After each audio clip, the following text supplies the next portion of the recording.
আমরা ভোট দিতে চাই, ভোটের মাধ্যমে সরকার নির্বাচন করতে চাই বলে মন্তব্য করেছেন বিএনপি মহাসচিব মির্জা ফখরুল ইসলাম আলমগীর। শনিবার বিকালে গাজীপুর মহানগরী কোনাবাড়ী ডিগ্রি কলেজ মাঠে গাজীপুর জেলা ও মহানগর শ্রমিক দল আয়োজিত শ্রমিক সমাবেশে প্রধান অতিথির বক্তব্যে একথা বলেন তিনি। মির্জা ফখরুল ইসলাম আলমগীর বলেন, দীর্ঘ ১৫ বছর ধরে শেখ হাসিনা এই বাংলাদেশের মানুষের উপর অত্যাচার নির্যাতন করে আমাদের অসংখ্য মানুষকে হত্যা করেছে। তিনি নিজে ক্ষমতায় থাকার জন্য রাষ্ট্র ব্যবস্থাকে ধ্বংস করে দিয়েছেন। বিএনপির মহাসচিব বলেন, দেশের মধ্য থেকে তারা ষড়যন্ত্র করছে, লুটপাট, চুরি ও বিদেশে টাকা পাচার করেছে। এগুলো ভুলতে পারছে না। তারা ভাবছে, যদি শেখ হাসিনাকে ফিরিয়ে আনতে পারতাম তাহলে আবার চুরি করতে পারতাম, লুটপাট করতে পারতাম।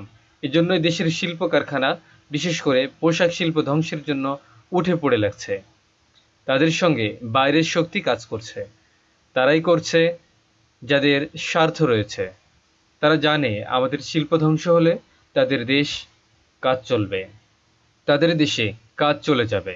অন্তর্বর্তীকালীন সরকারের উদ্দেশ্য করে তিনি বলেন, ডক্টর ইউনূসকে সারা পৃথিবীর মানুষ শ্রদ্ধা করে। তিনি দেশের কয়েকজন বিশিষ্ট লোকদের নিয়ে সরকার গঠন করেছেন।